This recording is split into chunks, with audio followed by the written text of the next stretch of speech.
Hey bro, nothing changes if nothing changes. It sounds quite silly, but it's actually quite inspiring because many people repeat their own actions and expect extraordinary result or like hitting a lottery, some shit, but it's not possible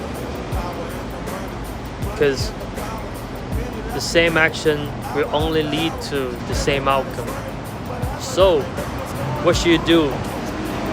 You should reflect on yourself in the mirror and completely shift your mindset and actions.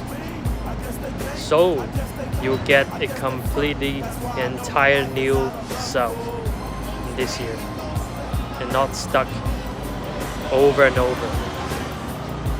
If you like this video, hit a like button and subscribe to my channel.